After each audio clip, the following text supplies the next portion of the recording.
वैकुण्ठ गुणानुवर्णने वैकुण्ठ गुणानुवर्णने। তো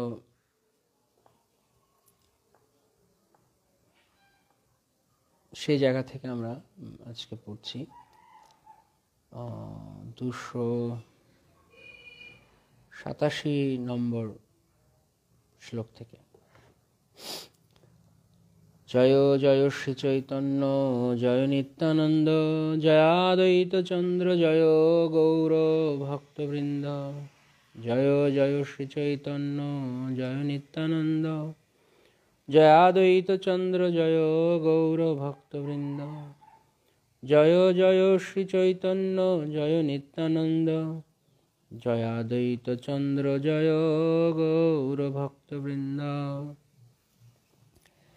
এত বলি তারে পুনঃ প্রসাদ করিলা, গোবর্ধনের শিলা গুঞ্জামালা তারে দিলা। গোবর্ধন শিলা দিলেন এবং গুঞ্জামালা দিলেন। এত বলি পুনঃ তারে প্রসাদ করিল। এত বলি মানে তার মানে বোঝা যাচ্ছে এর আগে কিছু একটা ছিল। এত বলি এর আগে মহাপ্রভু তাকে কিছু বলেছেন। কি ছিল সেই কথা? যে ছত্রে গিয়ে রঘুনাথ মেঘে খাচ্ছে, ভালো কথা।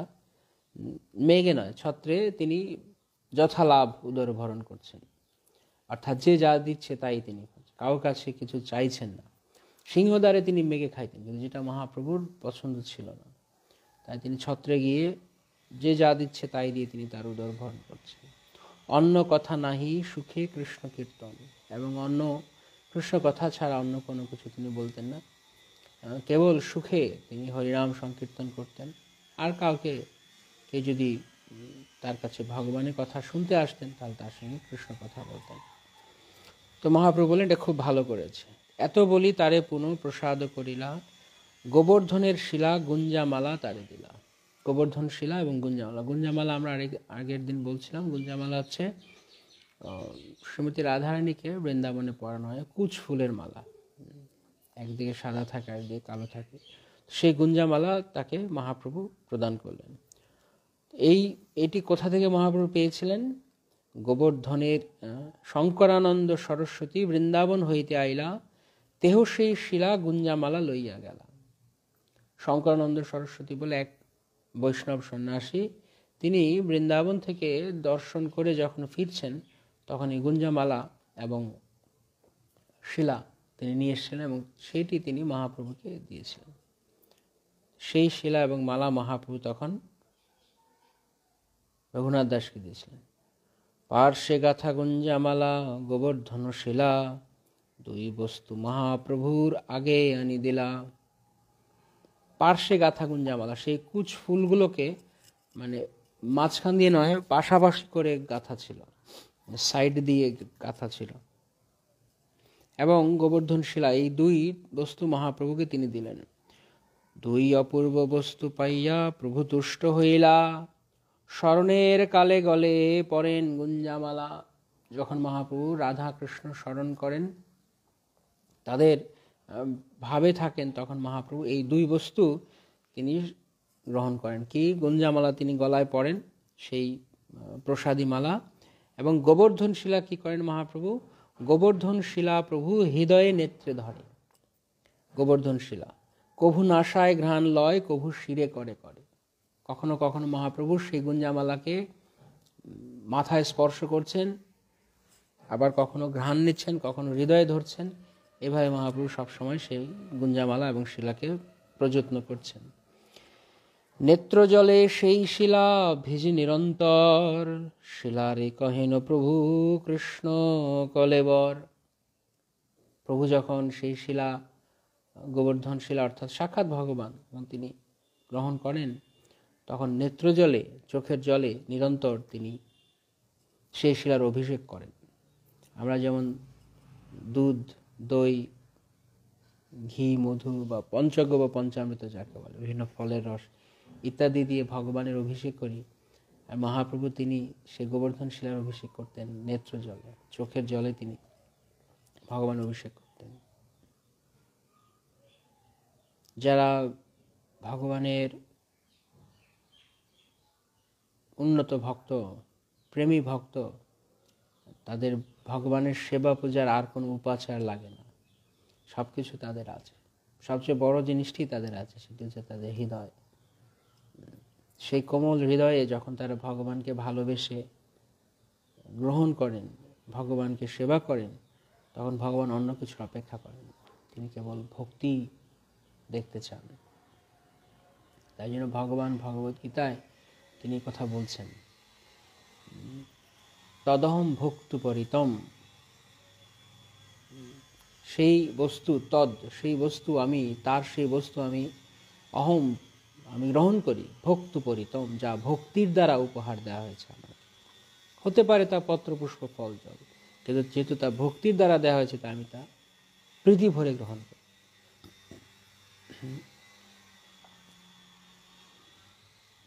তো সেই জন্য মহাপ্রভু তিনি দেখাচ্ছেন ভগবানকে কিভাবে তিনি রাখছেন। তিনি চোখের জলে তাকে অভিষেক করছেন। এমন নয় যে এটা কৃত্রিম। ভগবানের প্রতি যখন ভক্তের প্রেম উদিত হয়, তখন ভক্ত তার হৃদয়ের ভাবের দ্বারা, কৃষ্ণের আরেক নাম ভাবগ্রাহী জনার্দন, ভাবগ্রাহী, তিনি ভক্তের ভাবটিকে গ্রহণ করেন। সে কি বাইরে করছে সেটা অত বেশি গুরুত্বপূর্ণ নয়, কি মনোভাব নিয়ে করছে। অনেক সময় এরকম একটা কাহিনী আছে নাকি মহাভারতে, যে এক মুচি, সে জুতো সেলাই করে। তো সে যেখানে জুতো সেলাই করে, যেই পাথরটার উপরে জুতো সেলাই করে, সেটা ছিল নাকি শালগ্রাম শিলা। সে জানতো না এটা যে শালগ্রাম শিলা, অজান্তে। কিন্তু সে সবসময় হরিনাম করতে নিরন্তর, এবং জুতো সেলাই করতে করতে সে ভগবানের জন্য ক্রন্দন করতেন, ভগবান আমি অধপতিত নীচ কুলোদ্ভূত, আমি কি কৃপা পাবো? সবাই তোমার কৃপা পাচ্ছে। এভাবে নিরন্তর তিনি হরে কৃষ্ণ মন্ত্র করতেন, কীর্তন করতেন আর ক্রন্দন করতেন। তারপরে একদিন এক ভক্ত এসে, আরে তুমি কি করছো, এটা মন্দিরে থাকার জিনিস, তুমি এরপর জুতো সেলাই করছো। কিন্তু তিনি এতটা বুঝতেন না, তিনি তো জানতেন না। কিন্তু ভগবান সেখানে আনন্দ পেতেন, যেহেতু ভক্ত তাকে প্রীতি ভরে তাকে ডাকতেন, তার কীর্তন করতেন। যদিও সে এই কাজে ব্যবহার করেছিল, কিন্তু সে জানতো না, অজান্তে। এটা এর মানে এমন নয় যে এখন আমরা এটাকে একটা স্ট্যান্ডার্ড বানাবো, তাহলে তো শালগ্রাম শিলা দিয়ে জুতো সেলাই করা যায়, তা নয়। কিন্তু এর দ্বারা বোঝানো হচ্ছে যে ভক্তের মনোভাবটি এরকম থাকে যে কৃষ্ণ তার কাছে কি চান, তার ভক্তি চান, অন্য কিছু না। বাকি কিছু আমরা দিতে পারি, সেটি বাহ্যিক, গৌণ, যার যেমন সামর্থ্য রয়েছে সে তেমন দিবে। ভক্তির সামনে সিন্ধুতে বলা আছে, যদি কারোর আর্থিক সামর্থ্য থাকে, সে যদি অর্থ দিয়ে ভগবানের সেবা না করে, তাহলে সেটি বিত্তস্বার্থ অপরাধ। কিন্তু হয়তো যার অর্থ কি বলে, অর্থের সহায় বা অর্থ অবলম্বন এত বেশি না থাকে, কিন্তু সে যদি হৃদয় দিয়ে ভগবানের সেবা করে, প্রেম ভরে সেবা করে, তাহলে ভগবান তা গ্রহণ করেন। অম্বরীশ মহারাজের মতো ব্যক্তিও ভগবানের সেবা করেছেন, আবার সুদামা বিপ্রের মতো, শ্রীধরের মতো ব্যক্তিও ভগবানের সেবা করেছেন। পার্থক্য কি? অম্বরীশ মহারাজকে বাইরে থেকে দেখতে যেমন লাগছে, আর শ্রীধরকে দেখতে যেমন লাগছে, আকাশ পাতাল তফাৎ রয়েছে। কিন্তু দুজনের মনোভাব একই, দুজনের মনোভাব একই রয়েছে। কারণ এখানে শ্রীধর যেভাবে রয়েছেন, তিনি নিষ্কিঞ্চন মনোভাবে রয়েছে, আর অম্বরীশ মহারাজ তিনিও নিষ্কিঞ্চন মনোভাব। এমন নয় যে অম্বরীশ মহারাজ তিনি শশাগরা পৃথিবীর সম্রাট, সাগর সমন্বিত সারা পৃথিবীর সম্রাট বলে তার মধ্যে অন্য কোনো ভাব রয়েছে, একই মনোভাব। তো ভগবান সেই হৃদয়ের ভাবটিকে তিনি দেখছেন, দুজনকে সমানভাবে তিনি আশীর্বাদ করছেন। তাই নিষ্কিঞ্চন মনোভাবটি হচ্ছে হৃদয়ের ব্যাপার।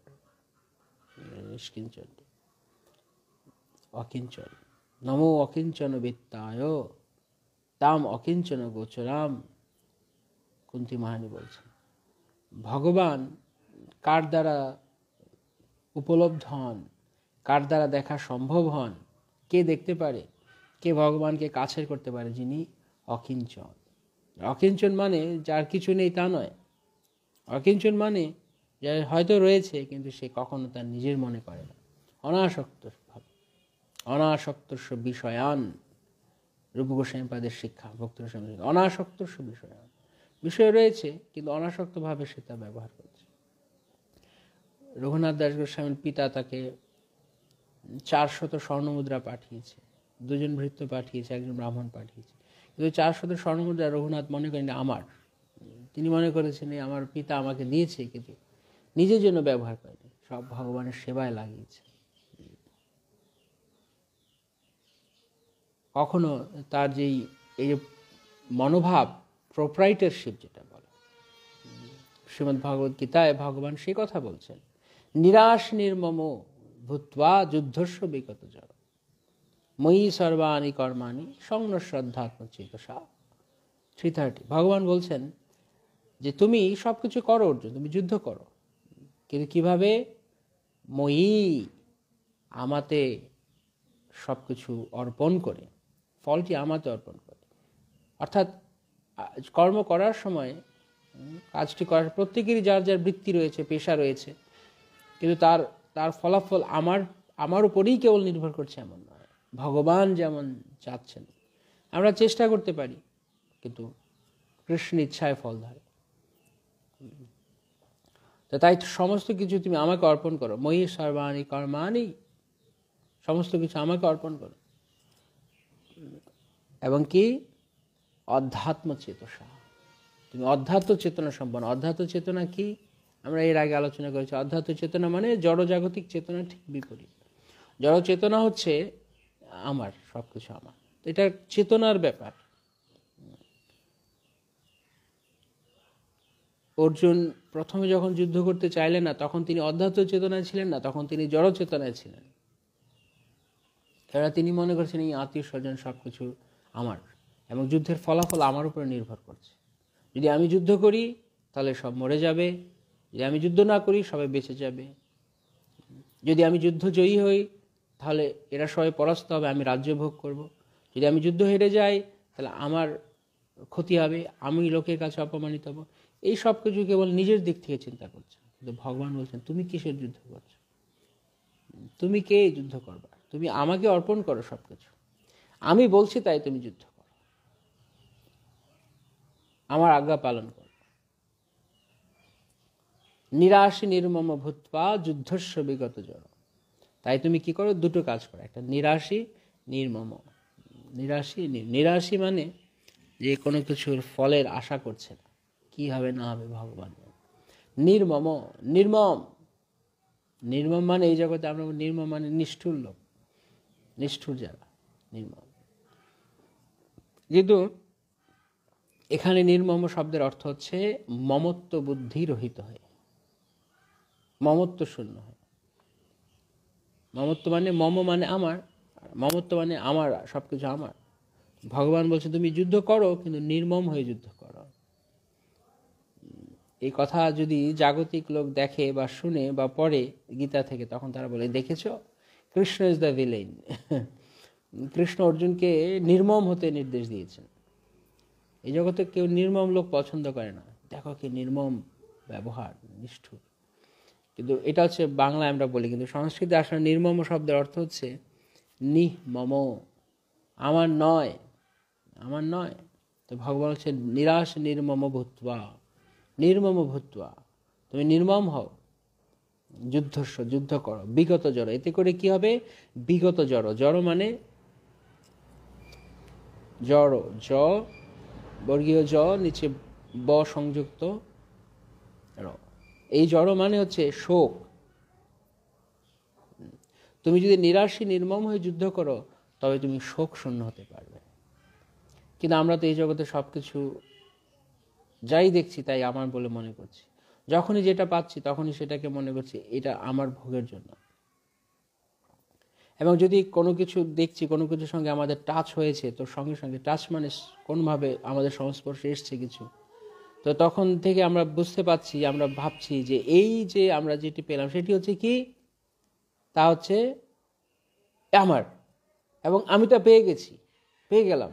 আর যদি যেহেতু এই আশা করে বসে আছি এটা পেয়ে গেলাম, যেই পাবো না কোনো কারণে, কারণ কিছু তো আমার উপর নির্ভর করছে না, সব কিছু নির্ভর করছে কৃষ্ণের ইচ্ছার উপর, দৈবের উপরে। যেহেতু আমার উপরে নির্ভর করছে না, তাই যে কোনো সময় তা আমার নাও হতে পারে। দেখছি মনে হচ্ছে আমার হচ্ছে, কিন্তু নাও হতে পারে। তাই ভক্ত নিরাশী, নির্মম, তিনি আশা করেন না, তিনি মমত্ব শূন্য, আমার নয় এরকম মনোভাব রাখেন। সেই জন্য তিনি পদ্ম পাতায় জলের মতো। এটা ভগবান টেকনিক বলে দিচ্ছেন। যারা এই টেকনিক শিখতে চান, যে জড়জগতে থেকেও, সব কিছুর মধ্যে থেকেও কিভাবে আমি কষ্ট না পেতে পারি, দুঃখ না পেতে পারি। নির্মম ভূত্বা যুদ্ধস্য বিগত জ্বর। তাহলে তুমি বিগত জ্বর, বিগত জ্বর মানে শোক শূন্য, বিগত মানে শূন্য, আর জ্বর মানে শোক, তুমি শোক শূন্য হয়ে যুদ্ধ করতে পারো। সেই টেকনিক ভগবান বলে দিচ্ছেন, উপায়। কিন্তু আমরা দুঃখ তখনই পাবো যখন আমরা মনে করবো এটা আমার, আমার। তখন এটি হচ্ছে জড় চেতনা। আশা থাকবে এবং মমত্ব থাকবে, আমার বস্তু, আমি আশা করছি কিছু পাবো এখান থেকে। প্রত্যাশা যত বেশি করবে কেউ, তত বেশি তাকে দুঃখ পেতে হবে। একটা আশা আর একটা প্রত্যাশা। অনেক সময় আমরা ভালো কিছু পাওয়ার আশা করি, আবার কখনো কখনো আমরা প্রত্যাশা করি। প্রত্যাশা কখন হয়? যখন আমরা কারোর জন্য ভালো কিছু করেছি, তাকে কিছু দিয়েছি, অথবা তার সঙ্গে ভালো ব্যবহার করেছি, কিন্তু বিনিময়ে সে খারাপ ব্যবহার করছে। হয়তো তাকে একসময় উপকার করেছে, কিন্তু এখন সে আমার কাছে অপকার করছে, আমাকে কোনো অপকার করছে, ক্ষতি করছে। তো আমরা যখনই কারো উপকার করছি, তখন আমরা আশা করে থাকছি একদিন সে আমাকে উপকার করবে। এটা হচ্ছে আমাদের মনোভাব। একে বলে প্রত্যাশা।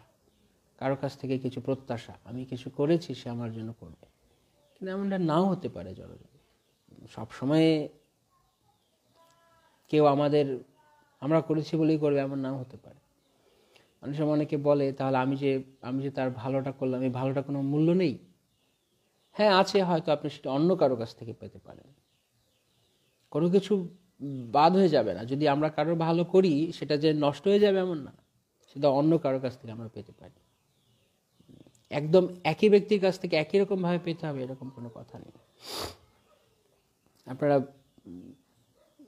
দেখবেন ব্যাংকে গেলে অনেক সময়, বা যে কোনো কারোর সঙ্গে আপনি যখন টাকার লেনদেন করছেন, হয়তো আপনি তাকে 1000 টাকা দিয়েছেন, কোনো 1000 টাকার নোট দিয়েছেন। এখন তো 1000 টাকার নোট নেই মনে হয়, মোস্ট প্রবাবলি এখন জানি না আমি, হয়তো 2000 টাকা রয়েছে আর 500 টাকার। 1000 টাকা এসছে নাকি ভারতে আমি জানি না। তো 1000 টাকা বন্ধ হয়ে গেল। তো হয়তো আপনি কাউকে 2000 টাকা দিয়েছেন হয়তো, এবার আপনি তার কাছ থেকে যখন আবার টাকাটা ফেরত পাবেন, সে যে আপনাকে 2000 টাকার ওই নোটটাই দেবে এমন তো নাও হতে পারে। সে আপনাকে 100 টাকার 20খানা নোট দিতে পারে, বা 100 টাকা 20খানা নোট দিতে পারে, অথবা আপনাকে 500 টাকার 4টে নোট দিতে পারে, কিন্তু না আমাকে ওইটাই দিতে হবে, এমন নাও হতে পারে। এর ব্যাপারটা এরকম, যখন আমরা কারোর উপকার করছি, তখন এমন নাও হতে পারে যে সে এক্স্যাক্টলি ওইভাবে ফেরত দিবে। সে আমাকে দুঃখ দিয়েও আমাকে আমার উপকারটা ফেরত দিতে পারে। কারণ আমি উপকার করেছি, সে বিনিময়ে আমাকে ক্ষতি করে আমার উপকার ফেরত দিতে পারে। কেন? কারণ আমি উপকার করলাম, সে যে আমার ক্ষতি করলো, অপকার করলো, এতে করে আমার হয়তোবা পারমার্থিকভাবে লাভবান হলাম। আমি জানি না, আমি হয়তো ভগবানের প্রতি আমার আরো মন ফিরল।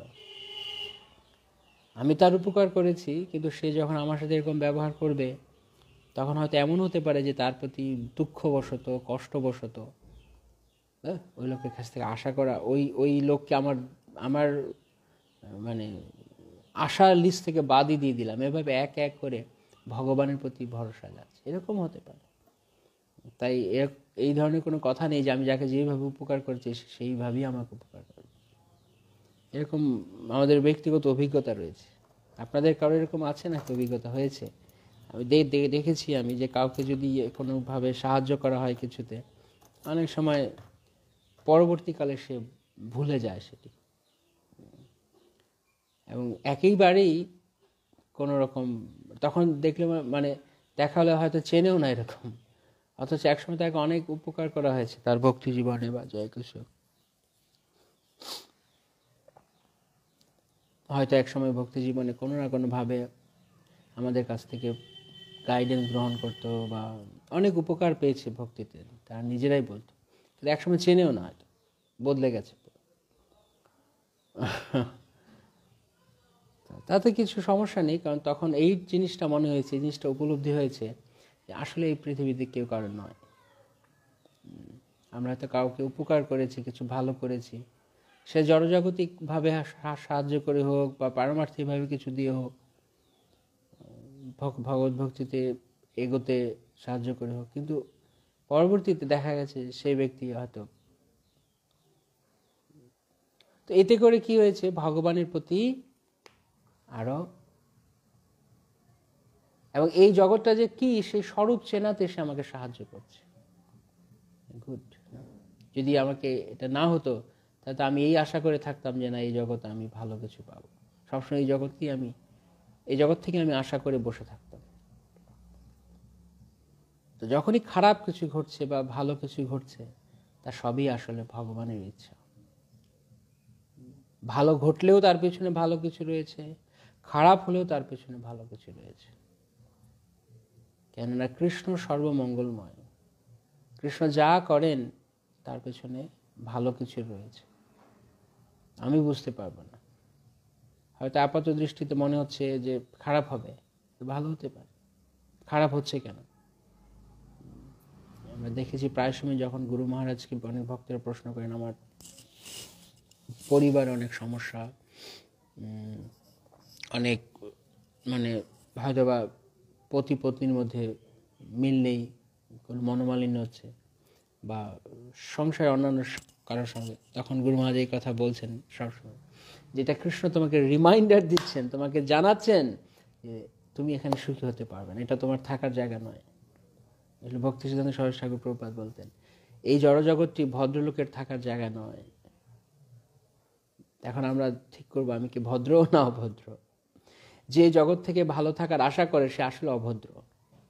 যে ভদ্র সে জানে সে ভগবান ছাড়া কারো কাছ থেকে আশা করে না, কেন সে প্রকৃতিস্থ, তার তার মাথায় বুদ্ধি রয়েছে, সে প্রকৃতিস্থ, সে পাগল নয়।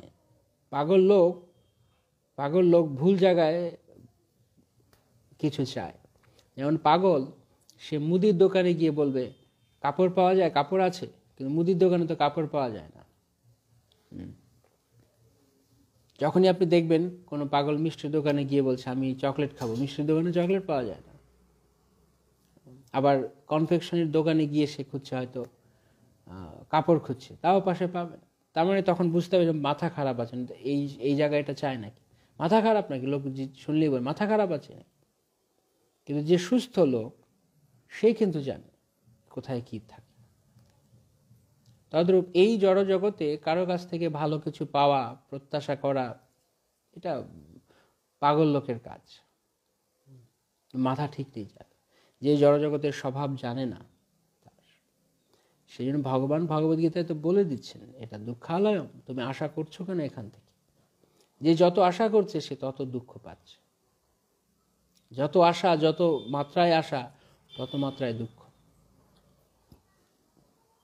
তাই বলছিলাম যে ভালো হোক কি মন্দ হোক কৃষ্ণের ইচ্ছা রয়েছে, এই কৃষ্ণেরই পরিকল্পনা। যদি মন্দ হয় তবে তা চরমে ভগবানের দিকে আমাদেরকে নিয়ে যাওয়ার জন্য ঘটছে, আর ভালো হলে তো ভালোই, কিন্তু ভালো হলেও সাবধান। ভালো হলে আমাদের যেটা হয়, আমরা সুখে থাকলে আমাদেরকে ভূতে কেলায়, বরং দুঃখে থাকলেই আমরা ভগবানকে ভালো করে আমরা প্রীতি সহকারে চিন্তা করি, অন্তত প্রীতি না হলেও ধাক্কা খেয়ে হলেও চিন্তা করি, কষ্ট পেয়ে হলে আমরা ভগবানকে বলতে পারি যে কৃষ্ণ আমি অনেক ভুল করেছি, এখন আমি তোমার দুয়ারে এসেছি, তুমি দয়া করে আমাকে গ্রহণ করো। কিন্তু এইটি যদি আমি না করি তাহলে কি হবে, তাহলে আমার দুঃখ পেতে হবে। তাই সুখে থাকো দুঃখে থাকো সদা হরি বলে ডাকো, সুখে দুঃখে ভুলো না কো সদা হরি বলে ডাকো, ভক্তিবিনোদ ঠাকুর গাইছেন। সুখে থাকতে পারো কিন্তু কৃষ্ণকে আশ্রয় করে থাকো, দুঃখে থাকতে পারো কিন্তু কৃষ্ণকে থাকো, কারণ এই জগতে সুখ এবং দুঃখ এটির কোনো বাস্তব অস্তিত্ব নেই, সত্যিকার অর্থে কোনো বাস্তব অস্তিত্ব নেই। এটা কেবলমাত্র একটা আপেক্ষিক জগৎ, আপেক্ষিক জগৎ। আপেক্ষিক মানে রিলেটিভ, ইংরেজিতে বলে রিলেটিভ। রিলেটিভ একটা রিলেটিভ, একটা হচ্ছে অ্যাবসলিউট। অ্যাবসলিউট মানে যেখানে কেবল একটি রয়েছে, আর কিছু নেই। ভগবত ধাম, কেবল কৃষ্ণ রয়েছেন, কেবল কৃষ্ণ অনুভূতি রয়েছে, আর কিছু নেই। কিন্তু এই জগৎটা, এবং সেখানে সব কিছুই অ্যাবসলিউটলি গুড, সব কিছুই ভালো, কেননা কৃষ্ণ। কিন্তু এই জড়জগতে এরকম নয়, এখানে সব কিছু আপেক্ষিক। এখানে আমরা যাদেরকে দেখছি, যাদের ভিত্তিতে আমরা নিজেকে সুখী মনে করছি, আমরা কারো না কারো ভিত্তিতে নিজেকে সুখী মনে করছি। এ আমার সঙ্গে ভালো ব্যবহার করলো তো সে ভালো, রাইট? এলে কখন খেয়াল, কেউ আমাকে একটু দুটো কথা বললো, বাজে কথা, এ খারাপ। কেউ আমার মনের কথা বুঝলো, সে আমার বন্ধু। কেউ আমার মনের কথা না বুঝে আমাকে উল্টো বুঝলো, সে আমার শত্রু, বা সে বোকা, সে বোঝে না। তো এইভাবে আমরা বিচার করি সবসময়। আমাকে বুঝেছে মানে সে ভালো, আমাকে বুঝেনি মানে সে ভুল। কি কি মূল্য আছে? আবার আমি যে ব্যক্তিকে আমার বন্ধু মনে করছি, সে আবার আরেকজনের শত্রু, তাহলে সেই ব্যক্তিটি কি হলো? সে কি পরম বন্ধু হলো? সে কি সবার বন্ধু হলো না? সে আবার আরেকজনের শত্রু আছে। আবার আমি যাকে আমার শত্রু মনে করছি, আমি যাকে মনে করছি খারাপ, সে আবার আরেকজনের কাছে, সে আমার কাছে খারাপ বলে সে আবার আরেকজনের কাছে ভালো। কি জটিল সমীকরণ এই জগতে! আমার কাছে সে খারাপ বলেই সে বরং আরেকজনের কাছে ভালো, বা আমি তার কাছে খারাপ বলে সে আরেকজনের কাছে ভালো। কি আশ্চর্য ব্যাপার! এই জগতের স্বভাব প্রকৃতি বোঝা কঠিন রয়েছে। সেজন্য আপেক্ষিক সবকিছু। আজকে সকালে একরকম ব্যবহার, দুপুরে একরকম, সন্ধ্যাবেলা একরকম, সব ভুল পাল্টাচ্ছে সবসময়। কোনো না কোনো কিছুর উপর, কোনো না কোনো কিছুর সাপেক্ষে সবকিছু বদলাচ্ছে, সেই জন্য বলা হচ্ছে আপেক্ষিক। তো এই জগতে আত্মীয় স্বজন, বন্ধু বান্ধব সবকিছু এরকম আপেক্ষিক। আত্মীয় স্বজনকে ইংরেজিতে কি বলে? কে কে জানেন আত্মীয় স্বজনকে ইংরেজিতে কি বলে? আত্মীয় স্বজনদের আমরা কি বলি? সেই শব্দটা চিন্তা করে দেখুন। অ্যাবসলিউট নাকি?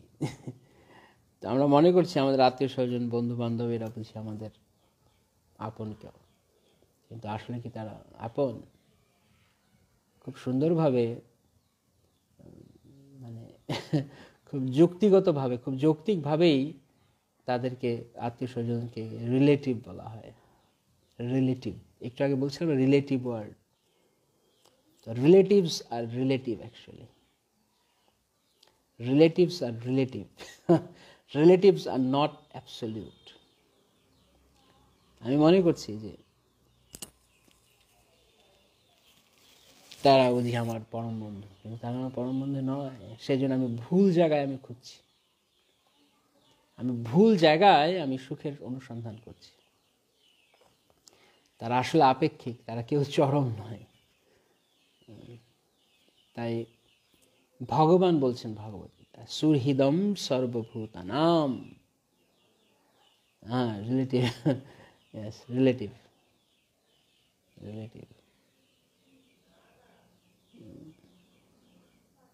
কিতেন কিন, কিতেন কিন কেন বলে? যারা রক্তের সম্পর্কে, রক্তের গ্রুপ, রক্ত কারো পাল্টে দিলে আর কিতেন কিন থাকলো না, সেটাও আপেক্ষিক। কতটা কিতেন কিন সেটা বোঝা যায় সময়ে সময়ে। তো এইভাবে আমরা যাদের কাছ থেকে কিছু প্রত্যাশা করছি জগতে, তারা আমাদেরকে হতাশ করছে। তাই জন্য ভগবান বলছেন অর্জুনকে, নিরাশ নির্মম ভূত্বা যুদ্ধস্য বিগত জড়। তুমি নির্মম হয়ে যুদ্ধ করো। শ্রীল প্রভুপাদ সেই শ্লোকের তাৎপর্যে তিনি বলছেন, উদাহরণ দিয়েছেন খাজাঞ্চি। খাজাঞ্চি মানে ক্যাশিয়ার, যে টাকা গুণ, ব্যাংকে যে টাকা গুনছে, যে ক্যাশিয়ার, বা যে কোনো প্রতিষ্ঠানে যে ক্যাশিয়ার, টাকা তার কাছে থাকছে, সব টাকা সে রাখছে, কিন্তু সে এক কপর্দক নিজের বলে মনে করেন। শ্রীল প্রভুপাদ তাৎপর্য বলছেন, খাজাঞ্চি প্রতিদিন লক্ষ লক্ষ টাকা গণনা করে, কিন্তু তার এক কপর্দক, এক পয়সাও সে নিজের মনে করে না, কেননা সে জানে এই সমস্ত সম্পত্তি তার মালিকের, নিজের নয়। তাই এই যে মালিকানা বোধ, প্রোপ্রাইটারশিপ, মালিকানা, এইটা হচ্ছে ভয়ানক ব্যাপার। কিছু থাকাটা ভয়ানক নয়, মালিকানা মনোভাবটি হচ্ছে ভয়ানক ব্যাপার। দুঃখ দেবে চরমে ভয়দম পুরুষার্থ হরম, ভক্তি ঠাকুর যেমন বলছেন, চরমে ভয়দান করবে। তাই এই জড়জগতে বলা হয় ভয়ম দ্বিতীয় অভিনিবেশাৎ, ভয়ম দ্বিতীয় অভিনিবেশাৎ। দেখবেন আপনারা এটা কথাটা কত সত্য, শ্রীমদ্ ভাগবতমে যে বলা হচ্ছে যে ভয় আমাদের দ্বিতীয় অভিনিবেশ থেকে আসে। একদিন আমাকে একজন প্রশ্ন করছিলেন যে নাকি দ্বিতীয় অভিনিবেশ মানে কি, আজকে প্রসঙ্গক্রমে এলো তাই বলছি। দ্বিতীয় অভিনিবেশ মানে মনোযোগ। যখন আমরা কৃষ্ণতে অভিনিবেশ করব তখন কেননা কৃষ্ণ এক, এই জগতে কৃষ্ণ ব্যতীত আর কিছু নেই। ভগবান ভগবদ্গীতা এইটাই বলছে না, সব কিছুই তিনি। অহম সর্বস্ব প্রভবৌ মত্ত সর্বং প্রবর্ততে, আমার থেকে সব কিছু সৃষ্টি হয়েছে এবং আমি সব কিছু, সমস্ত জীব আমারই প্রকাশ, আমি সব কিছু, আমি ছাড়া কোনো কিছুর অস্তিত্ব নেই, আমি নেই তো কোনো কিছুর অস্তিত্ব নেই। মত্ত পরতরম নান্যৎ কিঞ্চিদস্তি ধনঞ্জয় ময়ি প্রথম সূত্রে মণিগণাইব। সব কিছু আমাকে আশ্রয় করে রয়েছে, ভগবানকে, কিন্তু আমরা ভগবানকে সূক্ষ্ম দেখতে পাচ্ছি না। যেমন অনেকে গলায় হার পরে, মালা, তো সেই মালার মধ্যে অনেক পুঁতি থাকে, পুঁতির মালা ধরুন, সেই পুঁতিগুলো যেখানে মানে গাঁথা হচ্ছে কিসের উপরে, একটা সুতো থাকে, মই প্রথম সূত্রে মণিগণাইব। ঠিক আমি হচ্ছে সেই সূত্রের মতো, এবং আমাদের সমস্ত জগৎ গাঁথা রয়েছে, কিন্তু আমরা ভগবানকে দেখছি না। আমরা ভগবানকে, ওই মালাগুলো অত সুন্দর লাগছে এই কারণে কেন তার ভেতরে সুতো রয়েছে। সুতো না থাকলে ওটা ওই রকম শেপ পেত না, ছড়ানো হয়ে থাকতো, অস্তিত্ব থাকতো না, মানে এগুলো মালা থাকতো না, এটা এমনি থাকতো। ভগবান বলছে তদ্রূপ মত্ত পরতরম নান্যৎ, আমার থেকে শ্রেষ্ঠ আর কিছু নেই। পরতরম মানে শ্রেষ্ঠ, আমার থেকে শ্রেষ্ঠ ন অন্যত, আর কিচ্ছু নেই, অন্য আর কিছু নেই। সবকিছু আমাতে অবস্থান করছে। কিভাবে? যেভাবে সূত্রে মণিসমূহ গাঁথা থাকে। তাই প্রকৃতপক্ষে আমরা ভগবানকে ভালোবাসি, আমরা আসলে ভগবানকে ভালোবাসছি, কিন্তু আমরা সেটা বুঝতে পারছি না। কারণ আমি যাকে ভালোবাসছি, যে বস্তুকে ভালোবাসছি, সেই বস্তুটি যাকে আধার করে রয়েছে তাও কৃষ্ণ। পিতা মাতা আত্মীয় স্বজন স্ত্রী পুত্র পরিবার স্বামী যা কিছুকে, তারা সবাই আসলে তাদের অস্তিত্ব রয়েছে কৃষ্ণের জন্য। কৃষ্ণ নেই তো সব শেষ। আত্মার রূপে কৃষ্ণ সবার হৃদয়ে রয়েছেন, পরমাত্মার রূপে। তাই শুধুমাত্র যেহেতু আমরা সেই সূক্ষ্ম ব্যক্তিকে দেখতে পাচ্ছি না, সূক্ষ্মভাবে যিনি বিরাজ করছেন সবার মাঝখানে তাকে দেখতে পাচ্ছি না, তাই বাইরের অবয়বটিকে আমরা ভালোবাসার চেষ্টা করছি, ফলত আমাদেরকে দুঃখ পেতে হচ্ছে। কেননা যাকে ছাড়া কোনো কিছু থাকবে না, এগুলো অস্তিত্ব নেই, তাকে ভালো না বেশি বাইরের বাহ্যিক বস্তুকে ভালোবাসলে এই হবে আর কি হবে। তাই আশা করছি বড় বেশি এই জগৎ থেকে, এই জন্য দুঃখ আসছে। ভগবানের জন্য বলছেন অর্জুন নিরাশী নির্মম ভূত্বা যুদ্ধস্ব বিগত জল। আশা করো না, নির্মম। তোমার থাকতে পারে, তোমার লক্ষ লক্ষ থাকতে পারে, কিন্তু তুমি জানবে এটা তোমার মালিকের, তোমার নয়। মালিকানা বলি আমরা সবাই কিছু কালের জন্য মালিকানা করি না, আর কিছু না। ধরুন একটা জায়গা রয়েছে, ধরুন একটা জায়গায় ফর এক্সাম্পল আমি মালিক, উদাহরণস্বরূপ আমি বলছি, একটা জায়গা রয়েছে যে আমি হয়তো মালিক, আমি বলছি এই কাগজপত্র দলিল, আমি দলিল দস্তাবেজ অনুযায়ী আমি মালিক। কিন্তু যখন আমি যখন ছিলাম না, তখন এই জায়গার মালিক কে ছিল? অন্য কেউ একজন ছিল। যদি এটা আমি বংশগত সূত্রে পেয়ে থাকি, তাহলে এর আগে আমার বাবার ছিল। আবার আমার বাবার যখন এটি ছিল না, আমার বাবা যখন ছিলেন না, তখন এটা অন্য কারো ছিল। ঠিক তদ্রূপ আবার আমি যখন থাকবো না, অন্য কারো হবে, হয়তো আমার জেনারেশনের হবে। তাহলে কি হচ্ছে, জায়গাটি কি বদলে যাচ্ছে? এক একজনের সময় জায়গার রং বদলাচ্ছে, জায়গাটি বদলে যাচ্ছে না। সেই জায়গাটি বহুকাল ধরেই সেখানে ছিল, চিরকাল ধরেই ছিল, কিন্তু আমি শুধু কেবলমাত্র তার উপরে কিছু সময়ের জন্য মালিকানা করে চলে যাচ্ছি। যতদিন মালিকানা করছে ততদিন মনে করছে জায়গাটা আমার। বুঝতে পারছেন কি বলতে চাইছি?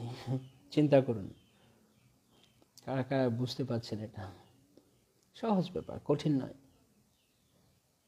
আসলে জায়গাটি অন্য কারোর। কার? কৃষ্ণের। কেন? সমস্ত কিছু কৃষ্ণের।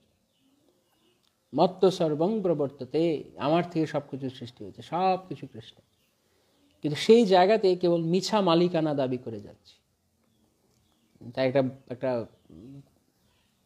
বাউল গানের মতো আছে না, কি, পরের জায়গা পরের জমি, ঘর বানাইয়া আমি রই, আমি তো সেই ঘরের মালিক নই। অধ্যাত্ম গান।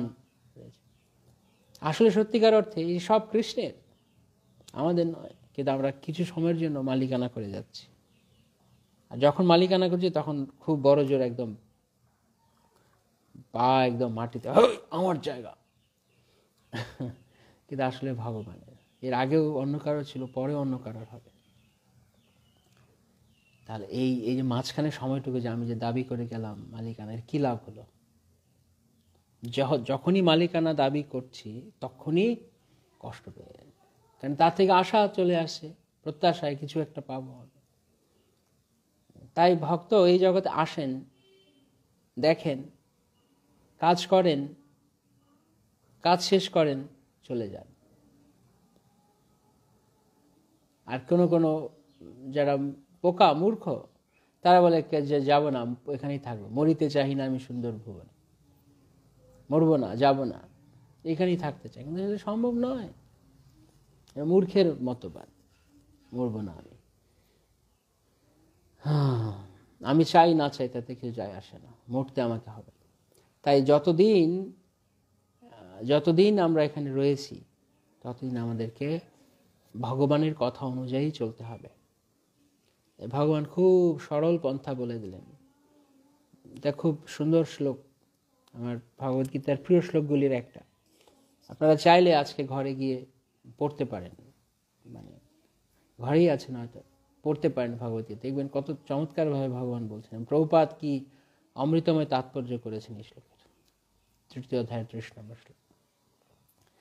যখনই এরকম কারো কাছ থেকে কিছু আশা করবেন, দুঃখ পাবেন, তখন এই শ্লোক পড়বেন, মানে সব মিটে গেছে, সব দুঃখ মিটে গেছে। তখন মনে আরে আমি তো ভুল করেছি, আমি, অন্য কারো দোষ না, আমি আরেক জনের আঙুল তুলছি, ওর কারণে দোষ, আমি আশা করেছি। নিরাশ নির্মম আশা করো না, আমার মমত্ব বুদ্ধি করো না, সব ভগবানের। কেউ আমাকে কিছু দিল কিছুদিনের জন্য ব্যবহার করতে, তার মানে কি সেই জিনিসটা আমার হয়ে গেল? তা তো না, বস্তুটি অন্য কারোর, কিন্তু আমাকে দিয়েছেন। তো এইবার জগতে সব কিছু সেরকম। এভাবে ভক্ত নিজেকে এখানে রেখেও তিনি নিষ্কিঞ্চন হয়ে থাকতে পারেন। অনাসক্তস্য বিষয়ান যথার্হম উপযুঞ্জত, যথার্হম উপযুঞ্জত। যথা মানে যেমনটা তোমার দরকার তেমন অনুযায়ী তুমি তা ব্যবহার করো। উপযুঞ্জত নির্বন্ধ কৃষ্ণ সম্বন্ধে যুক্ত বৈরাগ্য উচ্চতে। সবকিছু কৃষ্ণ সম্পর্কে ব্যবহার করো, কৃষ্ণের সেবায় ব্যবহার করো, কৃষ্ণের সম্বন্ধে কাজে লাগাও, তাহলে ঠিক আছে, তুমি নিরাপদ। রূপ গোস্বামীপাদ বলছেন। কিন্তু যদি কৃষ্ণ সম্পর্কে, কৃষ্ণের সাথে সংযুক্ত না হয়, চরমে কৃষ্ণ প্রীতির জন্য না হয়, কৃষ্ণ ভাবনামৃতের জন্য না হয়, তাহলে তা দুঃখ দান করবে। এটা একটা সরল হিসাব। কেন সরল হিসাব? আসলে প্রভুপাদ উদাহরণ দিতেন, চোর যখন চুরি করে তখন সে মনে করে আমার মনে করে সে চুরি করে নেয়, কিন্তু পরিণাম কি? দেশের আইন রয়েছে, সে চোর যখন ধরা পড়বে তাকে তার মাসুল গুনতে হবে, দুঃখ পেতে হবে। তাই আমরা চোরের মতো ভগবানের সব কিছুকে গ্রহণ করতে চাইছি। সবচাইতে কি গ্রহণ করছি না করছি, কতটুকু পরিমাণে গ্রহণ করছি সেটা বড় না, সবচাইতে খারাপ হচ্ছে মনোভাবটি। যাই দেখছি, যা কিছুই হাতের কাছে পাচ্ছি, যেটাই আমার আয়ত্তের মধ্যে আসছে, সেটা মনে করছি আমার হয়ে যাচ্ছে। অর্জুন গান্ডীবধারী, তার অনেক যোগ্যতা রয়েছে, কিন্তু ভগবান বলছে তার মানে এই নয় কুরুক্ষেত্রের যুদ্ধে দাঁড়িয়েছে বলে তুমি কুরুক্ষেত্রের যুদ্ধের নায়ক। নায়ক তুমি নও, সিদ্ধান্ত গ্রহীতা তুমি নও, যুদ্ধের ফলাফল কি হবে তা নির্ধারণ করা মালিক তুমি নও, আমি। তাই শ্রীল প্রভুপাদ তাৎপর্য বলছেন সেই শ্লোকের, শ্রীকৃষ্ণ যেন সামরিক নেতার মতোই নির্দেশ দিচ্ছেন, যা যাচাই করার কোনো অবকাশ অর্জুনের ছিল না। সামরিক নেতা মানে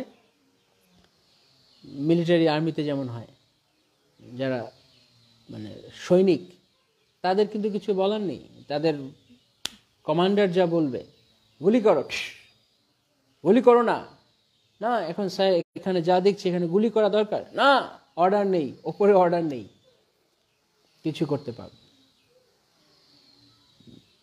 একজন আর্মি ম্যান, তার কোনো নিজস্ব কোনো স্বকীয়তা নেই, সে নিজের সিদ্ধান্ত গ্রহণ করতে পারে না কি করবে। এমনকি দেখলো, পরিস্থিতি দেখলো, তাকে এটাই মিলিটারিতে নিয়ম। কমান্ডারের কমান্ড আছে কিনা, যদি থাকে তাহলে না, সামরিক নেতার মতো। প্রভুপাদ খুব চমৎকার অ্যানালজি দিয়েছেন, উপমা দিয়েছেন, খুব সুন্দর। কৃষ্ণ যেন সামরিক নেতার মতো অর্জুনকে নির্দেশ দিচ্ছেন, যুদ্ধ তোমাকে করতেই হবে। অর্জুন এখানে সে যুক্তি দেখাতে পারে না, করবো না, করবো না, কোনো জায়গা নেই, করতে হবে, করতে হবে, করতেই হবে, ডু অর ডাই, করো না তো মরে যাও এখানে। ভগবত ভক্তি সেরকম, এমন নয় যে করবো। ভগবত ভক্তি is not any option, it's an obligation. এটা করতেই হবে আমাদের, কারণ আমরা ভগবানের কাছে আমরা দায়বদ্ধ, আমরা সন্তান, কৃষ্ণ আমাদের পিতা, তাই আমাদের তার সেবা করতেই হবে। জগতের পিতা কৃষ্ণ জেনা ভজে বাপ, জন্মে জন্মে পিতৃদোহী পাতকীর তাপ। জগতের, সারা জগতের পিতা, এমন এক দুজনের পিতা, সমস্ত জগতের, সমস্ত চরাচর বিশ্বের সবার পিতা তিনি, সকলের।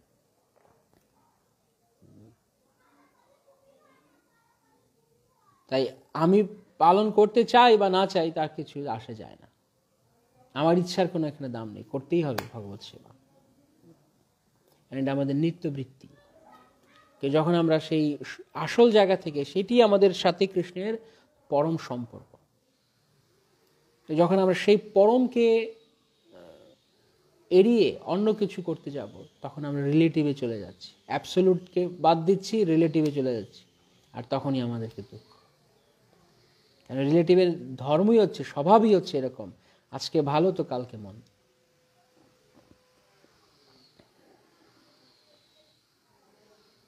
এখন এক রূপ দেখাচ্ছে, পর অন্য রূপ দেখাচ্ছে, এটা জড়জগৎ, এরকমই চলছে চতুর্দিকে।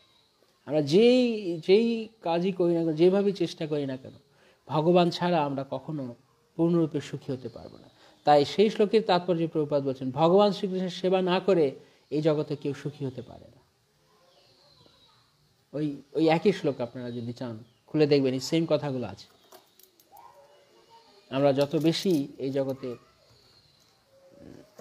জগৎ থেকে আশা করব, তত দুঃখ পেতাম।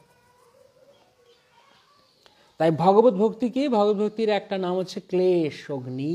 ক্লেশ অগ্নি সমস্ত ক্লেশ নাশ করে। যখনই আমরা কৃষ্ণ ছাড়া অন্য কিছুতে মনোনিবেশ করছি, তখনই ভয় ঢুকে যাচ্ছে, যেটা বলছিলাম, ভয়ম দ্বিতীয় বিনিবেশা। কৃষ্ণই এক এই জগতে। এই জগতে যত যা কিছু দেখা যাচ্ছে, এই যে এত কিছু বিস্তার হয়েছে, সেই বিস্তার ভগবান থেকেই হয়েছে। তাই সব কিছুই প্রকৃতপক্ষে ভগবান। যার প্রকৃত দৃষ্টি রয়েছে, যার কৃষ্ণ ভাবনাময় দৃষ্টি, তিনি সব কিছুকেই কৃষ্ণতে দেখেন। প্রকৃতপক্ষে কৃষ্ণ ছাড়া কোনো কিছুর অস্তিত্ব নেই।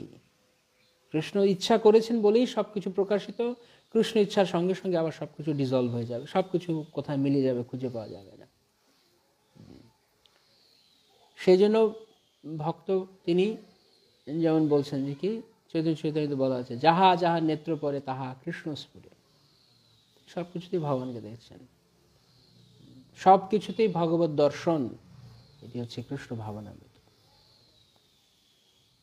সব কিছুতে ভগবত দর্শন মানে সবাই ভগবান নয়, সব কিছুতেই ভগবান রয়েছেন এবং সব কিছুই ভগবানেরই শক্তির প্রকাশ। এর নাম হচ্ছে ভগবত দর্শন, কৃষ্ণ দর্শন। এবং যেইটি আমাদেরকে শিল প্রভুপাদ শিক্ষা দিতে এসেছিলেন। এখন আমরা সব কিছুতে কেবল নিজেকে দেখছি, ভোগকে দেখছি, আমার ভোগের জন্য, কিন্তু সব কিছুতে কৃষ্ণ। সেই শিক্ষা আমাদের বৈদিক সংস্কৃতির দ্বারা দেয়া হচ্ছে। ভগবদ্গীতায় একটা ছবি রয়েছে, আপনারা দেখেছেন, একজন যোগী, যিনি ভক্তি যোগী, তিনি সবার হৃদয়ে পরমাত্মাকে দেখছেন। সে কুকুর, বেড়াল, মানুষ, গরু, গাভী, যে কোনো পশু, সব কিছুতে, বৃক্ষ, সব কিছুতে কৃষ্ণকে দেখছে। এই যে প্রকৃত দর্শন, অর্থাৎ ভগবান ছাড়া কোনো কিছুর অস্তিত্ব নেই। তখনই তো কেউ কৃষ্ণ ভাবনাময় হবে। কৃষ্ণ ভাবনাময় হওয়া খুব একটা কঠিন নয়, যদি আমরা প্রকৃত তত্ত্বখানা জানি। তত্ত্বখানি কি? যে ভগবান ছাড়া কিছুর অস্তিত্ব নেই, সবই ভগবান। মায়া ততমিদম সর্বম জগদ অব্যক্ত মূর্তিনা মৎস্থানি সর্বভূতানি।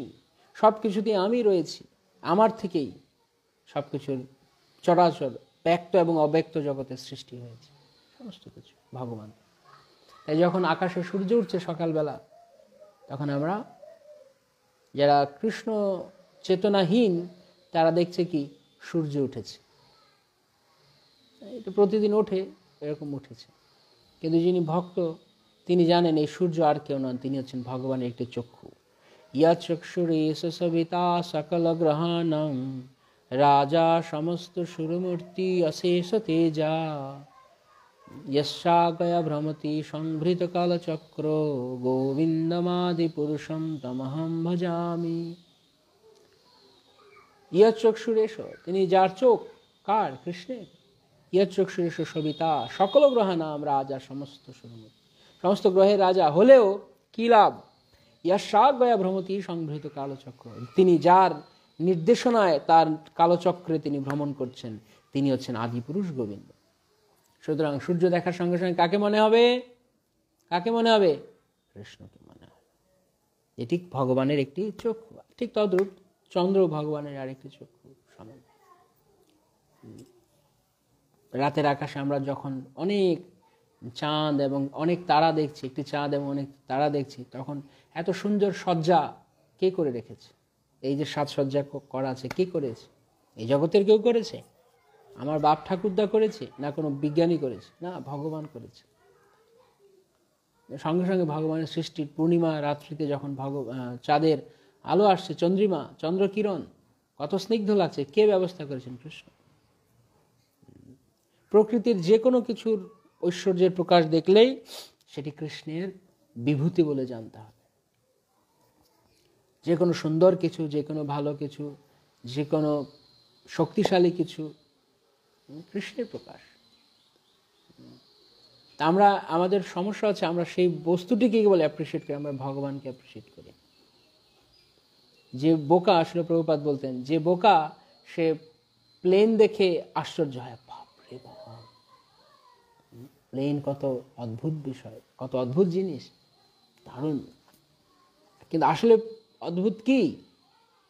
আসলে অদ্ভুত হচ্ছে যে প্লেনটিকে বানিয়েছে, যার মেধা শক্তি দিয়ে প্লেন বানিয়ে, তিনি হচ্ছেন অদ্ভুত। আবার তার চেয়ে অদ্ভুত হচ্ছে যার তার ভেতরে এই প্লেন বানানোর মেধা শক্তি যিনি প্রদান করেছেন, তিনি চরমে অদ্ভুত।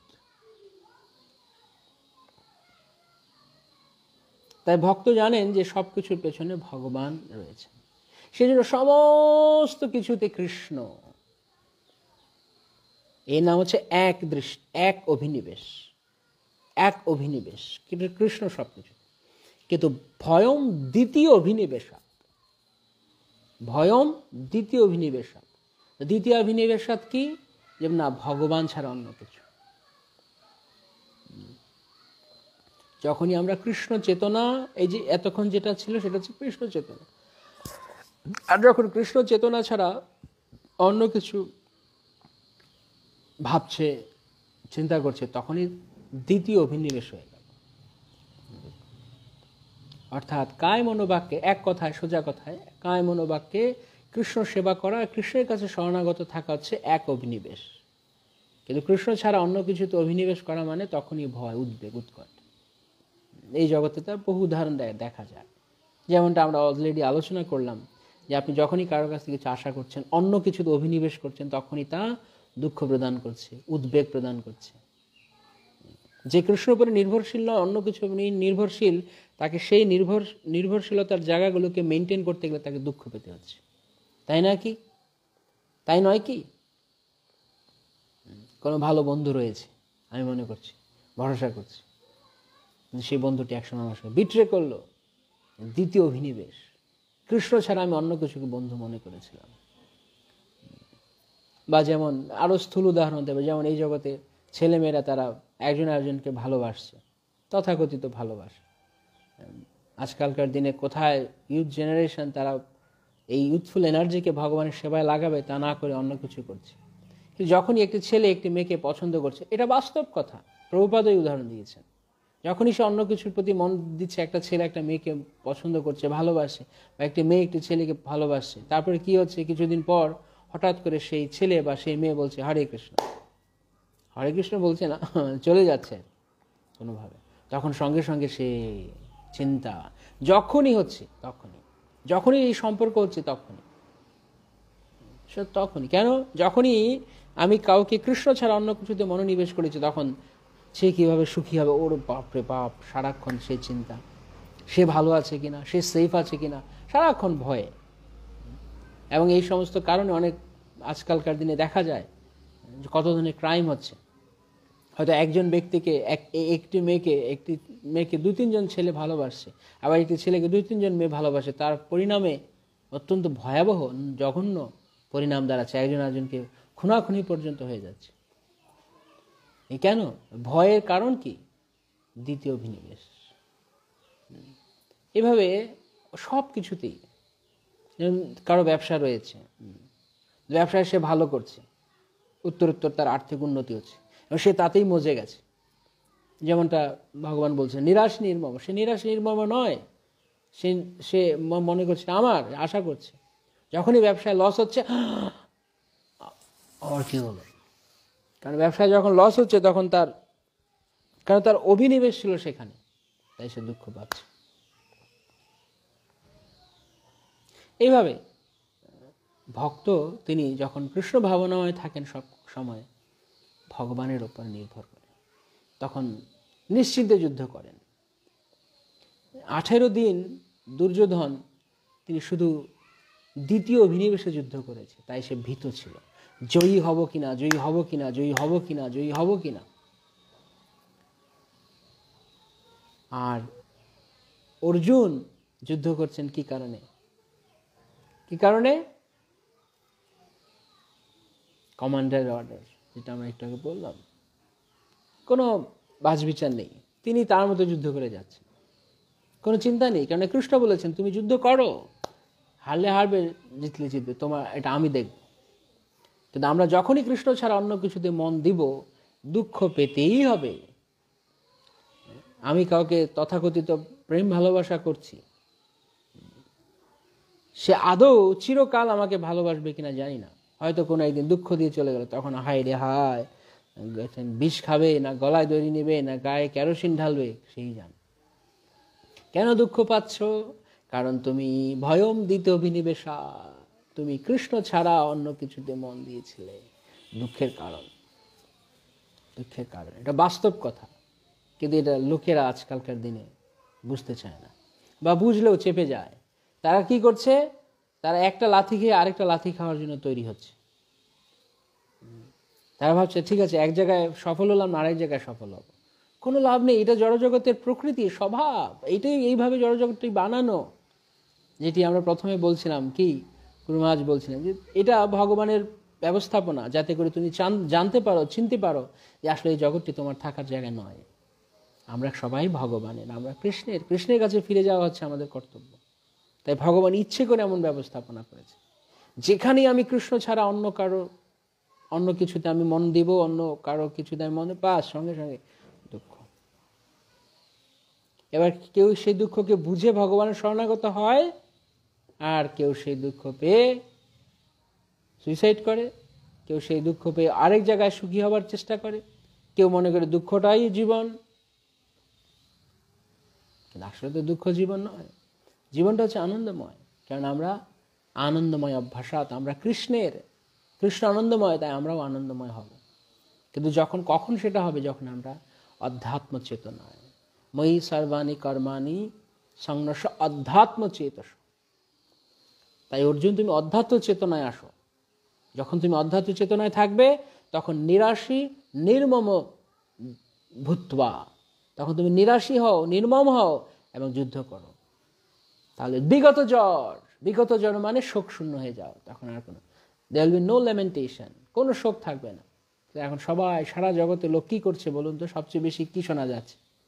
চারদিকে কি শুধু ভালোবাসা আর প্রেমের কথা শোনা যায়, না আহাজারি শোনা যায়? শোক, আর্তনাদ, আহাজারি, কি সব জায়গায় সবাই শুধু আর্তনাদ করছে, শোকগ্রস্ত। কেন? শোক হচ্ছে জড় অস্তিত্বের চিহ্ন। আর অধ্যাত্ম চেতনা, আনন্দ হচ্ছে অধ্যাত্ম চেতনার চিহ্ন। কেননা তিনি ভগবানের কাছে সব দিয়েছেন, তাই তিনি চৌদিকে আনন্দ দেখছেন, সবকিছুতে কৃষ্ণকে দেখছেন। এইভাবে ভয়ম দ্বিতীয় অভিনিবেশাৎ, মনে রাখতে হবে এই কথাটা, খুব মনে রাখতে হবে। কৃষ্ণবাদে যখনই অন্য কিছুতে আমরা মনোযোগ দিচ্ছি, তখন ভয়, উদ্বেগ, উৎকণ্ঠা, কুণ্ঠার জগৎ।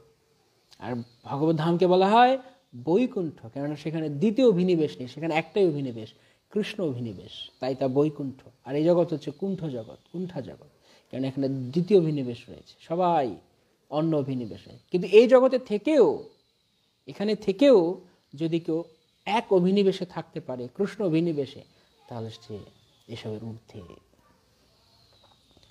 হয়ে যাবে। নিখিলাস্য ব্যবস্থা আসু জীবন মুক্ত শৌচ্যতে, জীবন মুক্ত অর্থাৎ এই দেহে রয়েও, জীবিত থেকেও সে আসলে মুক্তাত্মা।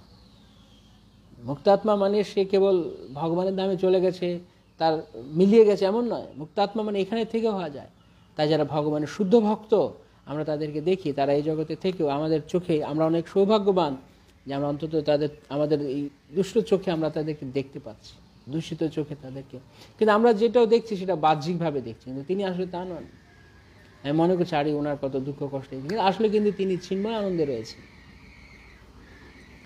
এরকম মহাভাগবতের এই জগতে বিচরণ করেন আমাদেরকে শিক্ষা দেবার জন্য, তাদের আর কোনো উদ্দেশ্য নেই। তারা বিচরণ করছেন, দেখো কিভাবে থাকতে হয় এই জগৎ। এক অভিনিবেশ, কৃষ্ণ অভিনিবেশ। তখন কি হন? তিনি বিগত জড়, এবং তিনি তখন নির্ভীক হয়ে যান। নির্ভীক সন্ন্যাসীদের কিছু নেই, ঘর সংসার কিছু নেই, ব্যাংক ব্যালেন্স কিছু নেই, আত্মীয় স্বজন নেই, দেখবার কেউ নেই, রাতে কোথায় ঘুমাবে তার ঠিক নেই, রান্না কোথায় হবে তার ঠিক নেই, কিন্তু তার নির্ভীক। সন্ন্যাস আশ্রম যে নির্ভয় হতে পারে, সে তার জন্য সন্ন্যাস আশ্রম, কেন তিনি সম্পূর্ণরূপে কৃষ্ণের উপর নির্ভর করেন। তাই যে কেউ সন্ন্যাসী হতে পারে, শিল প্রভুপাদ শিক্ষা দিয়েছেন। অনাশ্রিত কর্মফলম, অনাশ্রিত কার্যম কর্মফলম, অনাশ্রিত কর্মফলম কার্যম কর্ম করতীয় সসন্ন্যাসী চ যোগী চন নিরগ্নির্ন চক্রিয়। শ্রীমদ্ ভগবত গীতা 6ষ্ঠ অধ্যায়ের 1 নম্বর শ্লোকে ভগবান বলছেন, সেই সন্ন্যাসী, সেই যোগী যে সমস্ত কর্মফল প্রত্যাশা না করে নিরাশী নির্মম, তিনি সন্ন্যাসী। শুধু লাল বস্ত্র পরলেই সন্ন্যাসী নয়, তিনি সমস্ত কিছু ভগবানের উপরে সমর্পণ করেছেন, তিনি সন্ন্যাসী। অম্বরীশ মহারাজ সন্ন্যাসী ছিলেন, বিশ্বাস হবে? একজন রাজা, সম্রাট, সারা পৃথিবীর সম্রাট, কিন্তু তিনি আসলে সন্ন্যাসী ছিলেন, কারণ তিনি এই শ্লোকের সংজ্ঞা অনুযায়ী তিনি সন্ন্যাসী, পারফেক্ট সন্ন্যাসী। আবার রাস্তার পাশে একটা পানের দোকানের মালিক, সে আবার সন্ন্যাসী নয়, সে আবার বড় বিষয়, কারণ সে মনে করছে ওইটুকু আমার। তাই যেই কথাটা প্রথমে আমরা শুরু করেছিলাম, চেতনার উপরে নির্ভর করছে।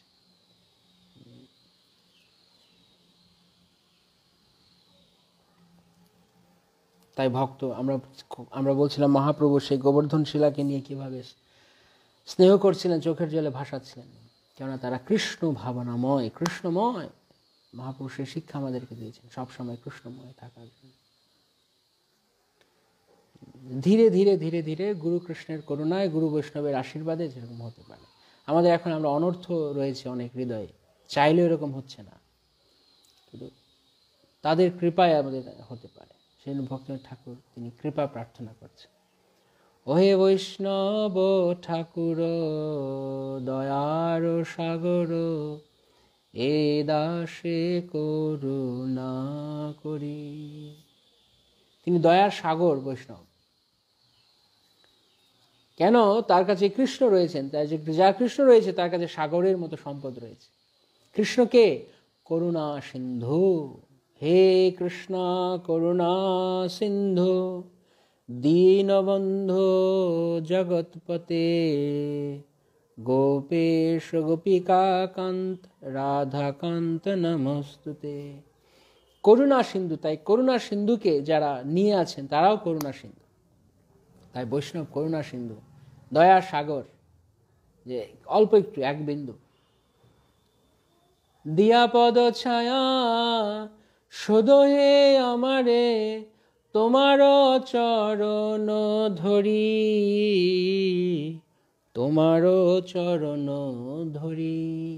হে বৈষ্ণব ঠাকুর, আমি আপনার চরণে শরণ নিয়েছি, দয়া করে আপনি আমাকে এই ভব যন্ত্রণা থেকে উদ্ধার করে আমাকে কৃষ্ণ প্রদান করুন। আমরা সবাই এই জগতে দুঃখ কষ্ট পাচ্ছি, ভব সমুদ্রে পড়ে আছি, পড়েছি ভব তুফানে, নাহি কো নিস্তার, কৃপা করি শ্রী চরণ তরণী দানে কর পার। নাকি এরকম একটা ভজন রয়েছে নরোত্তম দাস ঠাকুর মহাশয়, কৃপা করি তোমার চরণ তরণী দিয়ে আমাকে উদ্ধার করো। গৌরাঙ্গ দেবের কাছে প্রার্থনা করছেন, তদ্রূপ বৈষ্ণবের কাছে প্রার্থনা। তারা এটা করতে পারেন, কিন্তু এখন আমাদের অনেক দোষ রয়েছে, সহজে যাচ্ছে, এগুলো অনর্থ যাচ্ছে না। 6 দোষ রয়েছে। 6টি দোষ কি? অত্যাহার, প্রয়াস, প্রজল্প, নিয়মাগ্রহ, জনসংঘর্ষ, লৌল্যম চ সরবীর ভক্তি বিনশ্বতি। 6 দোষ যাবে আর 6 গুণ আসবে।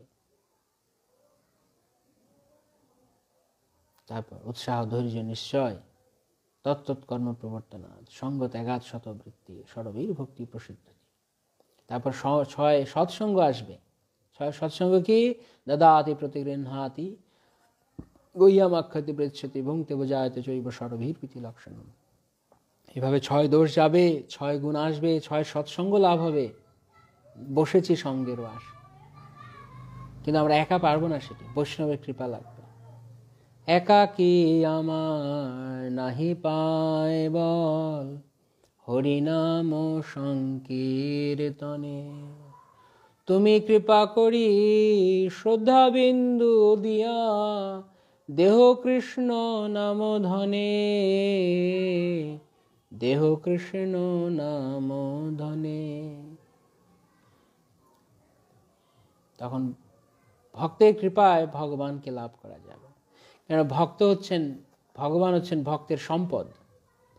যেমন নিত্যানন্দ প্রভু রঘুনাথ দাস মহাপ্রভুকে পেলেন না, যখন নিত্যানন্দ প্রভু ছাড়লেন, নিত্যানন্দ প্রভু এক্সেস দিবেন, প্রবেশাধিকার দেবেন। তো বৈষ্ণব হচ্ছে কৃষ্ণকে পাবার প্রবেশাধিকার। বৈষ্ণবের কৃপায় আমরা কৃষ্ণকে পেতে পারি। কৃষ্ণ সে তোমার, কৃষ্ণ দিতে পারো, তোমার শপথই আছে। তাই যদি আমরা ভগবানকে চাই, তো গুরুদেব, বৈষ্ণব, তাদের কাছে প্রার্থনা করতে হবে। রঘুনাথ দাসও ভগবানকে পেলেন মহাপ্রভুর কাছ থেকে, একা একা নয়। যেহেতু তিনি স্বরূপ দামোদরের অনুগত ছিলেন, তাই তিনি মহাপ্রভুর কৃপা পেলেন। কারণ ভক্তের কৃপায় ভগবানের কৃপা লাভ হয়। তাই তখন মহাপ্রভু তাকে শিলা, গোবর্ধন শিলা এবং গুঞ্জামালা প্রদান করলেন। নেত্র জলে সেই শিলা ভিজে নিরন্তর, শিলারে কহেন প্রভু কৃষ্ণ কলেবর। সেই গোবর্ধন শিলা মহাপ্রভু ছিলেন কৃষ্ণ কলেবর। গোবর্ধন তিনি ভক্ত হয়েও, তিনি হরিদাস অবরজম হয়েও তিনি ভগবান। তিনি একই সঙ্গে ভক্ত এবং ভগবান। এই মতো 3 বৎসর শিলামালা ধরিলা, তুষ্ট হইয়া শিলামালা রঘুনাথে দিলা। সেই শঙ্করানন্দ সরস্বতী তিনি যখন শিলামালা দিয়েছিলেন মহাপ্রভুকে, 3 বৎসর কাল মহাপ্রভু রাখলেন। তারপর রঘুনাথকে সেই শিলা এবং মালা তিনি প্রদান করলেন। প্রভু কহে, এই শিলা কৃষ্ণের বিগ্রহ, ইহার সেবা করো তুমি করিয়া আগ্রহ। এই শিলার করো তুমি সাত্বিক পূজন, অচিরাত পাবে তুমি কৃষ্ণ প্রেমধন। এই শিলার করো তুমি সাত্বিক পূজন। সাত্বিক পূজন মানে ভগবানকে অনেক জৌলুস ভরে রাজকীয়ভাবে সেবা করতে হয় এমন কিছু নেই। ভগবান প্রেম ভিখারি, প্রেম কাঙাল। সাত্বিক পূজন মানে সিম্পল ভাবে তুমি সেবা করো, কিন্তু হৃদয় দিয়ে করো। এর নাম হচ্ছে সাত্বিক পূজা। অনেক দেখালাম, অনেক আইটেম করলাম, অনেক কিছু ভগবানকে দিলাম, তার মানে যে ভগবান খেলো এমন নয়। যেদিন জুটবে সেদিন হবে। আগেই বলেছি, যার রয়েছে অর্থ সম্পদের সামর্থ্য রয়েছে, সে যদি না করে তাহলে বৃত্তষাট্ট অপরাধ হবে। কিন্তু যার নেই তার দুঃখ পাওয়ার কিছু নেই। সে হৃদয় দিয়ে পত্রম পুষ্পম ফলম তয়ম ইয়মে ভক্তা প্রয়চ্ছতি তদহম ভক্তুপহরিতম, ভক্তি উপহরিতম, ভক্তির দ্বারা উপহার দেওয়া আছে, তাই আমি তা গ্রহণ করি। তাই মহাপ্রভু তুমি সাত্বিক পূজন করো, খুব ফুল তুলসী দিয়ে সামান্য ভোগ লাগিয়ে তুমি ভগবানের সেবা করো, সাত্বিকভাবে পূজা করো। ইহারে সেবা করো তুমি করিয়া আগ্রহ। ভগবানের সেবা আগ্রহ করে করার জিনিস, দায়বদ্ধতা নয়। এই শিলার করো তুমি সাত্বিক পূজন। অচিরাত পাবে তুমি কৃষ্ণ প্রেমধন। অচিরেই সেবা করতে করতে, সেবার দ্বারা কৃষ্ণকে মেলে। সেবনমুখে জিহ্বাদৌ স্বয়মেব স্ফুরত্বতে অত শ্রীকৃষ্ণ নামাদি ন ভবেদ গ্রাহ্যম ইন্দ্রিয়। এই সমস্ত ইন্দ্রিয়ের দ্বারা ভগবানকে বোঝা যাবে। যখন আমরা সেবা করতে শুরু করবো, সেবার দ্বারা ভগবান প্রকাশিত হবে। যে যত সেবা পরায়ণ, যে যত সেবার দ্বারা শরণাগত হবে, ভগবান তত মাত্রায় নিজেকে প্রকাশ করবেন। এক কুজা জল আর তুলসী মঞ্জরি। সাত্বিক সেবা এই শুদ্ধভাবে করি তুমি। এক কুজা জল দাও, আর কুজা মানে মাটির পাত্র, এক কুজা জল দিবে আর তুলসী মঞ্জরি দিয়ে তুমি সেবা করো। এখন এই সেবা ভগবান রঘুনাথ দাসকে দিয়েছেন, তাই বলে যাদের অনেক সামর্থ্য রয়েছে তাদের জন্য। রঘুনাথের কিছু নেই, রঘুনাথ সম্পূর্ণরূপে বৈরাগী ছিলেন। তাই দাস গোস্বামীকে মহাপ্রভু বললেন তুমি এইভাবে সেবা করো, একটু জল দাও আর তুলসী মঞ্জরি দাও। দুই দিকে দুই পত্র মধ্যে কমল মঞ্জরি, এই মতো অষ্টমঞ্জরি দিবে শ্রদ্ধা করি। দুই দিকে তুমি দুটো মঞ্জরি এবং মাঝখানে আরো মঞ্জরি দিয়ে, এভাবে অষ্টমঞ্জরি দিয়ে, 8টি মঞ্জরি দিয়ে, কচি মঞ্জরি দিয়ে তুমি এই গিরিরাজের সেবা করবে। সাধারণত গিরিরাজ গোবর্ধনকে মিনিমাম 8টি তুলসী মঞ্জরি দিতে হয়, দিয়ে সেবা করবে। শ্রীহস্তে শিলা দিয়া এই আজ্ঞা দিলা, আনন্দে রঘুনাথ সেবা করিতে লাগিলা। মহাপ্রভু তার নিজ হস্তে রঘুনাথকে এই শিলা প্রদান করলেন এবং তুমি এখন সেবা করে শিলা। এক বিতস্তি দুই বস্ত্র পীড়া একখানি, স্বরূপ দিলেন কুজায় আনি এবারে পানি। কি অবস্থা, কিচ্ছু নেই, একটা কুজা পর্যন্ত নেই তার জলপাত্র। স্বরূপ দামোদর তিনি সেটা জলপাত্র এনে দিলেন, আর এক বৃহৎ পরিমাণ দুটো কাপড় দিলেন গিরিরাজকে পরানোর জন্য, আর একটা ছোট্ট পীড়া মানে আসন দিলেন ভগবানকে বসানোর জন্য। এই মতো রঘুনাথ করেন পূজন, পূজা কালে দেখে শিলায় ব্রজেন্দ্র নন্দন। এভাবে রঘুনাথ যখন ভক্তি ভরে ভগবানের সেবা করছেন, প্রেম ভরে, তখন শিলা নেই, তখন সাক্ষাৎ ব্রজেন্দ্র নন্দন। চৈতন্য চরিতামৃতে যেমন বলা হচ্ছে, প্রতিমা নহ তুমি সাক্ষাৎ ব্রজেন্দ্র নন্দন। ভগবান প্রতিমা নন, ভগবান কেবল শিলা নয়, দেখতে শিলা গোল পাথর তা নয়, ভগবান তিনি সাক্ষাৎ সেখানে ব্রজেন্দ্র নন্দনকে দর্শন করছেন। তো সেই দৃষ্টি যার রয়েছে তারা ভগবানকে দেখতে পারে। আমরা এর আগে বললাম কৃষ্ণ সর্বত্র বিরাজ করছেন, কিন্তু যার দেখবার শক্তি রয়েছে, সেবার মধ্য দিয়ে, শরণাগতির মধ্য দিয়ে যিনি দেখতে পারেন।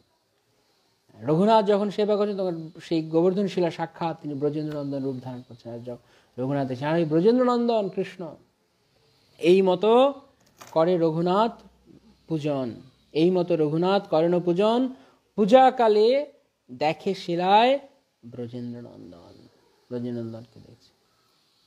এই শিলা তিনি আরো কিভাবে সেবা করলেন, আরো কত সুন্দরভাবে করলেন, তা আমরা আগামী দিন আমরা আবার শ্রবণ করব। আজকে আমরা এখানে বিশ্রাম করব। আগামী দিন আমরা মোস্ট প্রবাবলি এই কথা আমরা সম্পন্ন করার চেষ্টা করব, রঘুনাথ দাস গোস্বামীর কথা। এখানে রঘুনাথ দাসের কথা যারা শ্রবণ করেছেন ভক্তি ভরে, তাদের অনেক, আজকে 20 দিন ধরে এই কথা চলছে।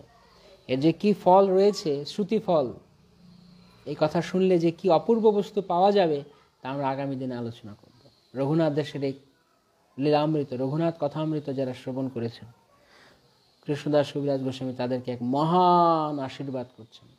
সেই আশীর্বাদটি আগামী দিনের জন্য অপেক্ষা করবে, থাকবে সকলের জন্য। হরে কৃষ্ণ। সবাইকে অনেক ধন্যবাদ। শ্রী রঘুনাথ দাস গোস্বামী কি জয়, শ্রীমন মহাপ্রভু কি জয়, অনন্ত কোটি গৌর পার্শ্বদ বৃন্দ কি জয়, জগৎগুরু শ্রী প্রভুপাদ কি জয়, গৌর প্রেমানন্দে হরি হরি বল, সমবেত ভক্তবৃন্দ কি জয়। বাঞ্ছা কল্পতরুভ্যশ্চ কৃপা সিন্ধুভ্যশ্চ পতিতানাং পাবনেভ্যো বৈষ্ণবেভ্যো। সবাইকে অনেক ধন্যবাদ আজকের কথায় অংশগ্রহণ করার জন্য। আগামী দিনে আমরা এই কথায় পরবর্তী অংশ আলোচনা করব। হরে কৃষ্ণ।